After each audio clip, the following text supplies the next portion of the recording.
So a few years ago, I had another chance to experience something I'd never experienced, a high school reunion. I've always had reasons to skip my high school reunions, too far away, too costly to travel, too many work or family responsibilities I can't miss, and so on. And then there's been perhaps the most challenging reason of all. Did I really want to go back and visit with people from high school? I hope I don't sound too negative. You know what I mean, right? How many people think back to high school fondly? There's a few of you, yes. I know there are some of you who do. Maybe this sermon is for the rest of us. But the thing is, in my teens, I'm not sure I thought high school was really all that bad. Junior high had already done a good job of surfacing all of my social insecurities, my awkwardness, my acne. So by the time I got to high school, I was mostly relieved. I had a fair share of friends, and I was popular enough, I think.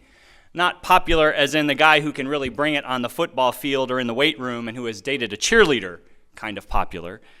Not popular as in the guy who will split a six-pack with you and maybe carry out some mostly harmless vandalism, kind of popular. I wasn't even the guy who is quiet and maybe even kind of mysterious and who has a flair for the avant-garde, kind of popular. No, I was the guy who showed up for stuff and acted in the musicals and got good grades, kind of popular. I was active in student government guy who read announcements over the loudspeaker every morning, kind of popular.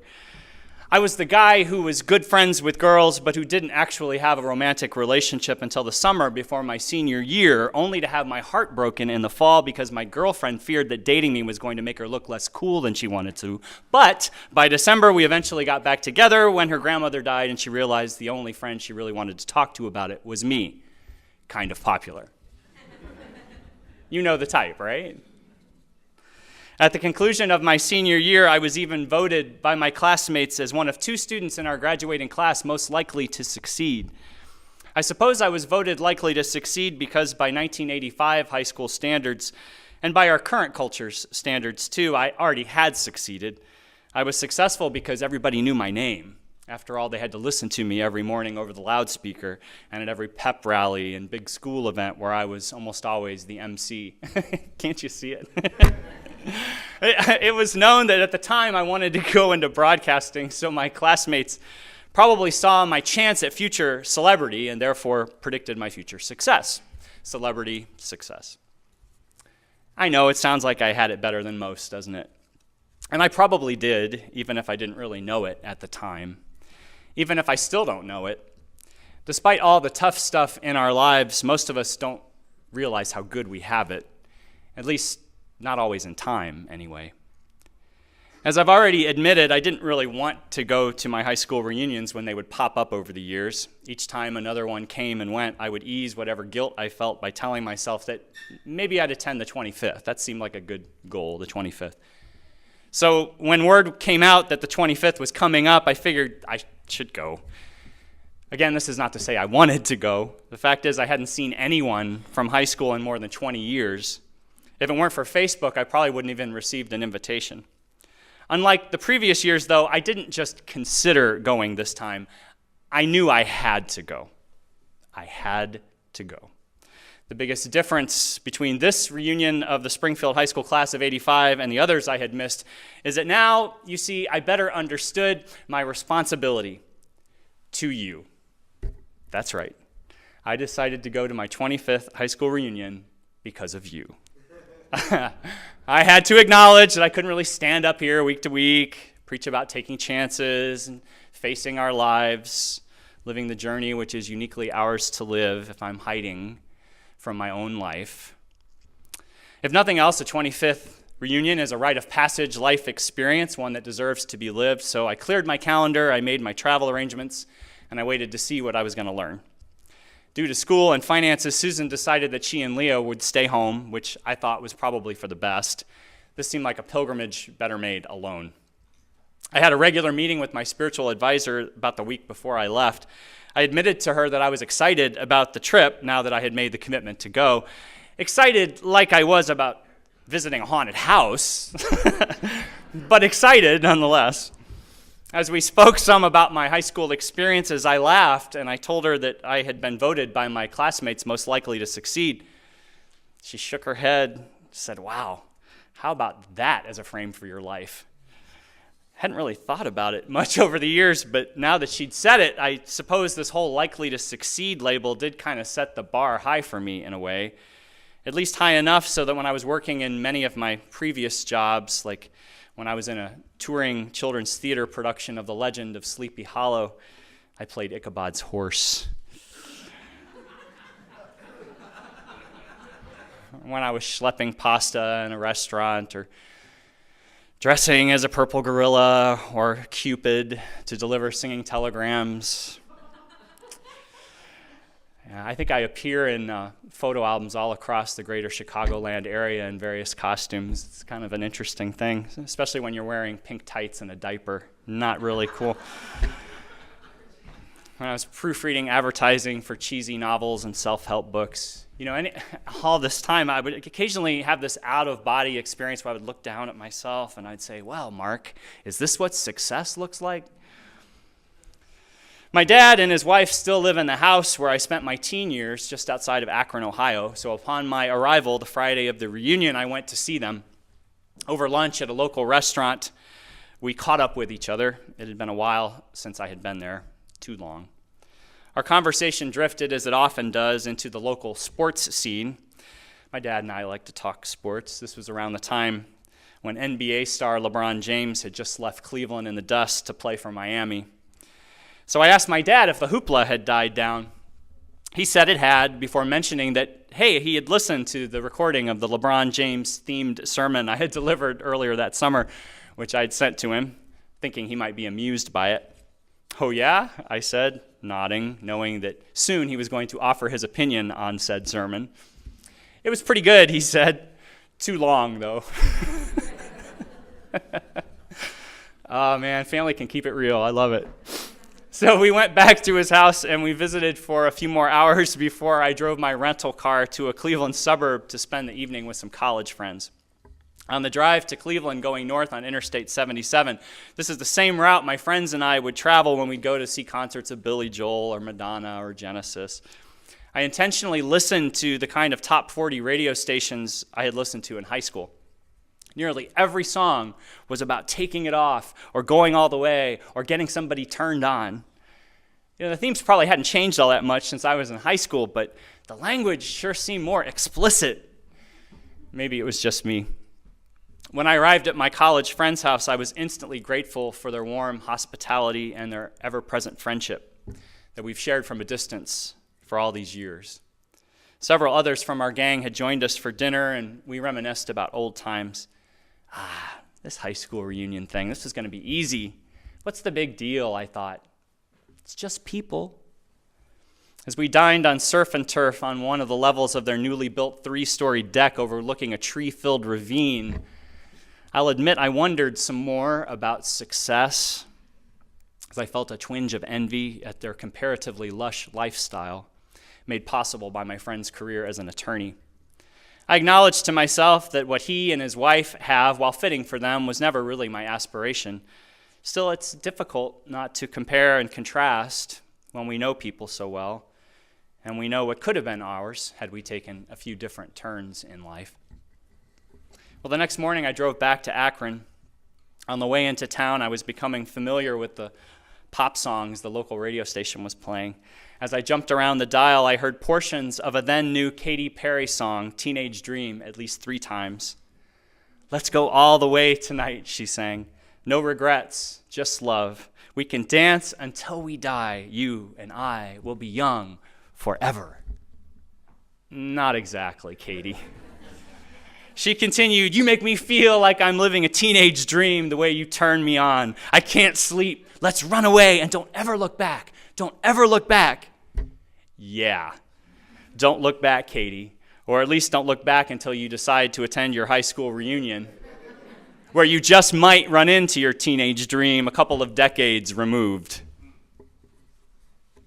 Speaking of teenage dreams, on the way back to my dad's house, I drove down the street where my high school girlfriend used to live. I think the streets still had grooves in them from all the times I had driven to see her over the many years of our relationship, in good times and not so good times. Her dad's name was still on the mailbox. I thought about stopping to say hi to him, but I didn't want to impose. I wondered if she might be coming to the reunion.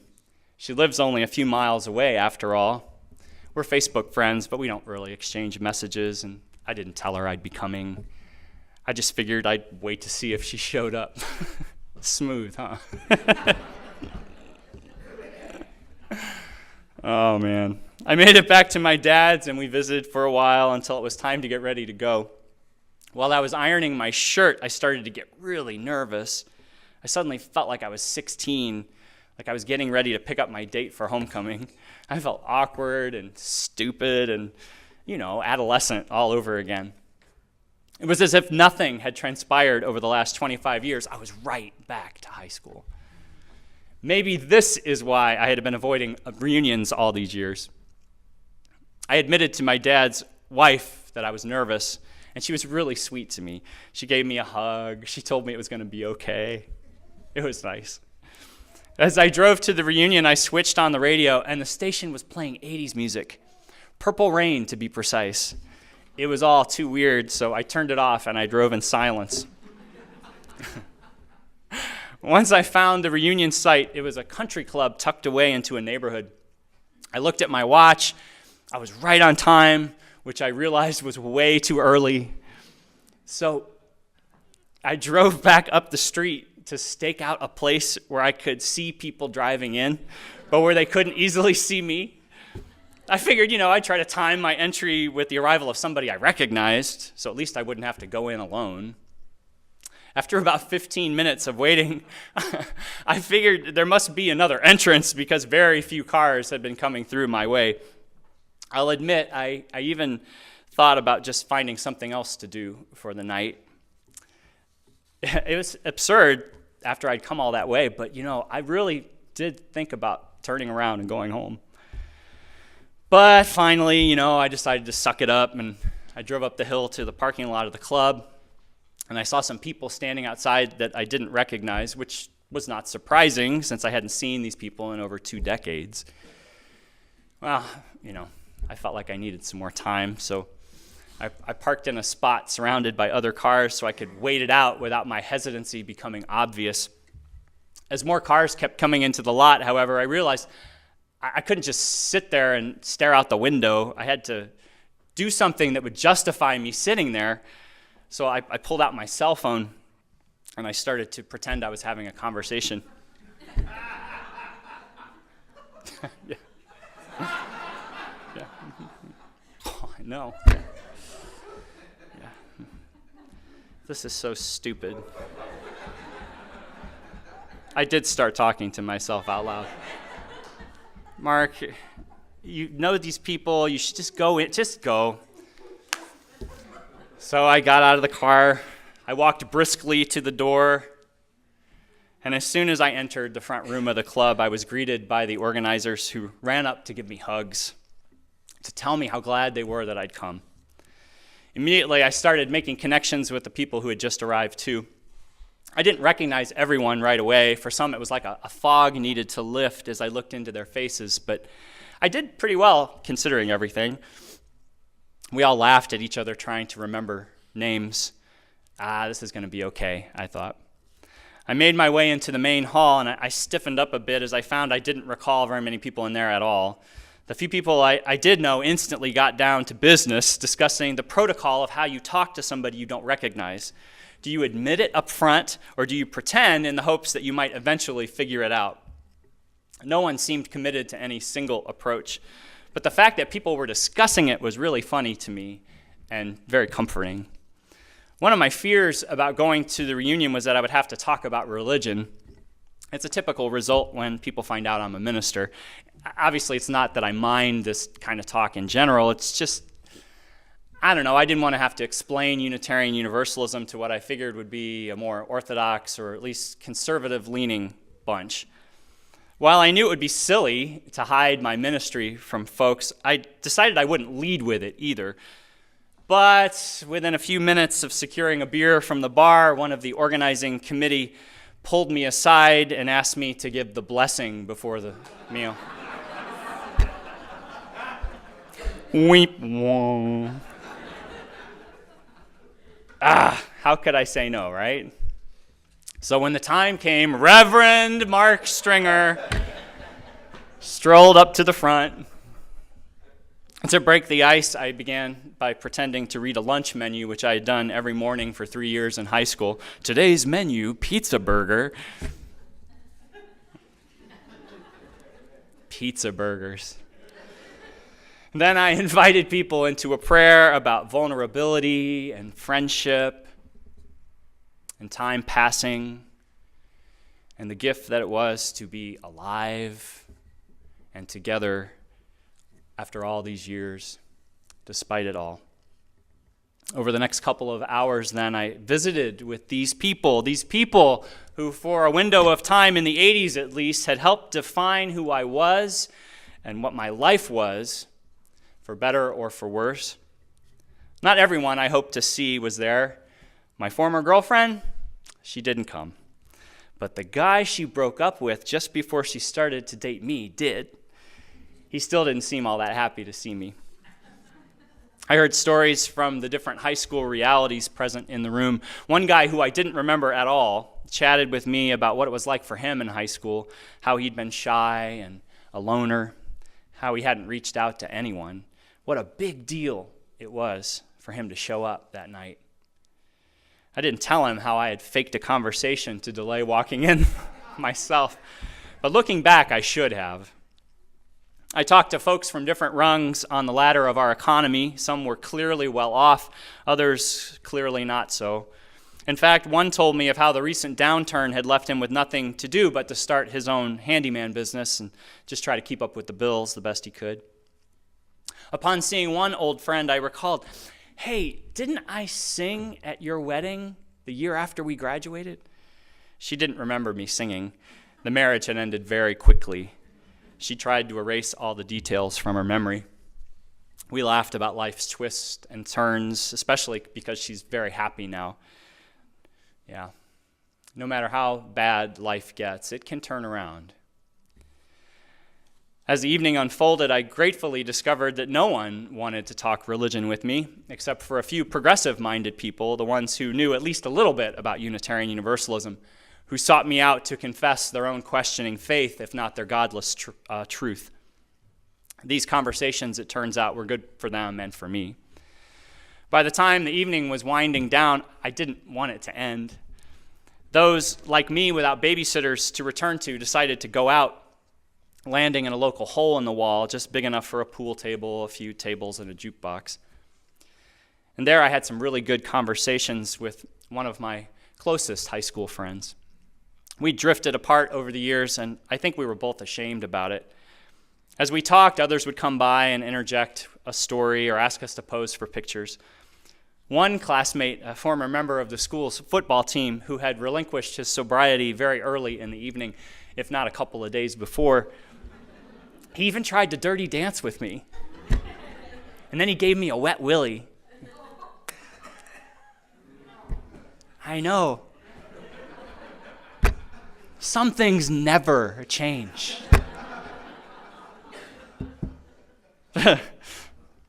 One of my friends had shared with me how she had been hesitant to come to this bar where we were for fear that her dad might be there.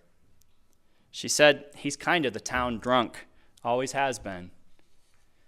Wow, my heart broke a little hearing that. Mostly it was because it was a facet of her life I hadn't known in high school, much like how she hadn't known of my mother's struggles with depression, or how I hadn't known that another mutual friend had to deal with the death of her mother when she was in junior high. There's so many things we don't know about each other, so many ways that our lives could be intertwined as we do our best to make it from day to day. So many possibilities for connection left undiscovered. We share so much more than we think we do. Once the after party finally started breaking up, I bid my friends farewell, and I headed back to my dad's house. I took the long way around so I could drive by my old high school. And then I sat there in the empty parking lot, and I acknowledged that this place and these people who once called it home were and still are my past, for better or for worse. And it felt good to reclaim them after all these years. I deserve to have a past and to interact with it from time to time. We all do. The next morning, I said goodbye to my dad and his wife, and I flew back to Des Moines. In the air as I drifted in and out of sleep, I played over all the weekend's conversations in my mind. I thought about all the memories I had uncovered, both the good, the not so good. And somehow I couldn't help but just feel grateful for it all. Grateful for my friends and my family. Grateful for my life. In the end, that's all the success I've ever really wanted, all the success I've ever really needed. The success of gratitude, sincere gratitude. Katy Perry sang, "Let's go all the way. No regrets, just love. We can dance until we die, you and I. We'll be young forever." Maybe she's on to something after all.